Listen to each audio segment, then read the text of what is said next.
السلام ورحمۃ اللہ وبرکاتہ۔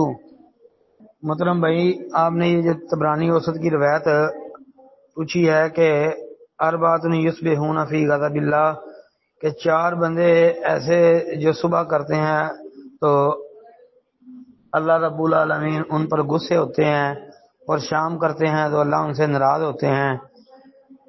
یہ روایت ثابت نہیں ہے جی۔ ہاں، یہ روایت صحیح نہیں ہے۔ اس کی سند میں ایک راوی ہے محمد بن سلام الخزائی، اس کی مطابقت نہیں ہے۔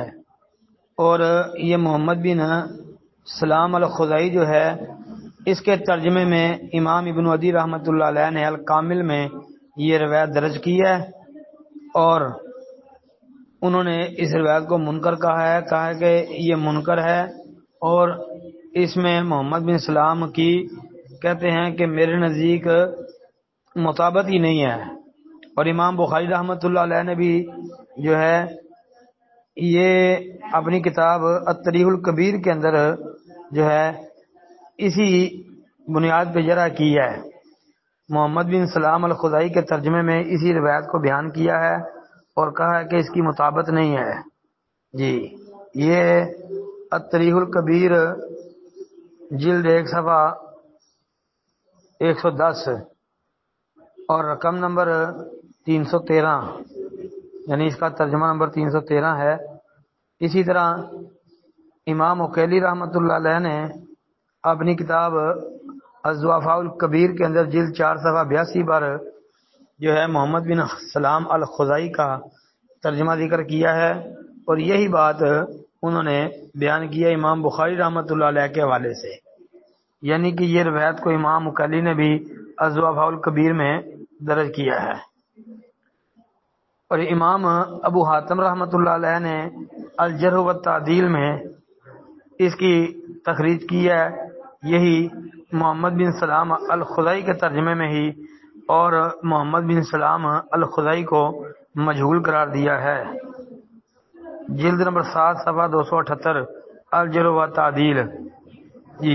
اسی طرح جو ہے امام ذہبی رحمۃ اللہ علیہ نے میزان الاعتدال میں محمد بن سلام الخزائی کا ترجمہ ذکر کیا ہے، اور یہ بھی کہا ہے کہ محمد بن سلام الخزائی نبی ہریرہ لا یعرف، یعنی اس کے مجہول ہونے کی طرف اشارہ کیا ہے امام ابو حاتم رحمۃ اللہ علیہ کی تحقیق کی بنیاد پہ، اور امام بخاری کا لا یتابع ولا حدیثی جو کہنا ہے وہ بھی اس کا ذکر کر دیا، اور پھر یہ روایت بھی ذکر کی ہے۔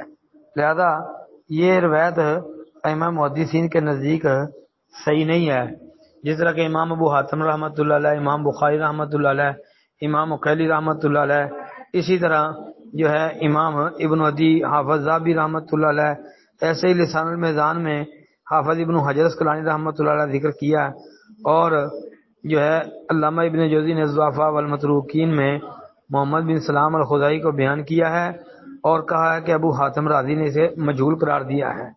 تو لہذا یہ تو روایت بھائی ثابت نہیں ہے۔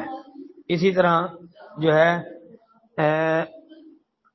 اور بھی اہل علم فضل ہیں جنہوں نے اس روایت پر جرح کی ہے۔ السلام علیکم ورحمۃ اللہ۔ السلام ورحمۃ اللہ وبرکاتہ۔ یہ محترم بھائی نے یہ پوسٹ ایک بھیجی ہے جی، حنظلہ بن قیس سے روایت ہے کہ رافع بن خدیج نے کہا کہ مجھے میرے 2 چچاؤں نے بتایا کہ وہ یعنی اصحاب رسول اللہ صلی اللہ علیہ وسلم نبی علیہ الصلوۃ والسلام کے زمانے میں پانی کی ندیوں دریاؤں کے کناروں کی پیداوار یا زمین کے مالک کی مقرر کردہ پیداوار کے لیے زمین کرایہ پر دیتے تھے۔ نبی علیہ السلام نے منع فرمایا۔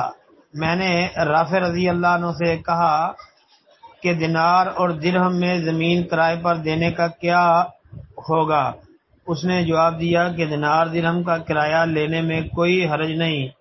لیث نے کہا جو لوگ جائز اور ناجائز میں فرق کرنے کی سمجھ رکھتے ہیں، اگر وہ اس معاملے میں حرام چیزوں کو دیکھیں تو وہ اس کی اجازت نہیں دیں گے، کیونکہ یہ خطرات سے گھرا ہوا ہے جی۔ کہتے ہیں جی اس حدیث کی تحقیق درکار ہے۔ محترم بھائی یہ روایت منسوخ ہے جی۔ صحیح مسلم جو ہے نا اس میں آپ اس موضوع پر روایات دیکھ لیں جو کہ کھیتی باڑی کے حوالے سے ہیں تو پتہ چل جائے گا. زمین کو کرائے پر دینا لینا، جی ٹھیکے پر دینا لینا، اس حوالے سے کوئی ممانعت نہیں ہے. یہ ممانعت والا جو معاملہ ہے یہ منسوخ ہو چکا ہے. جی السلام علیکم ورحمۃ اللہ وبرکاتہ.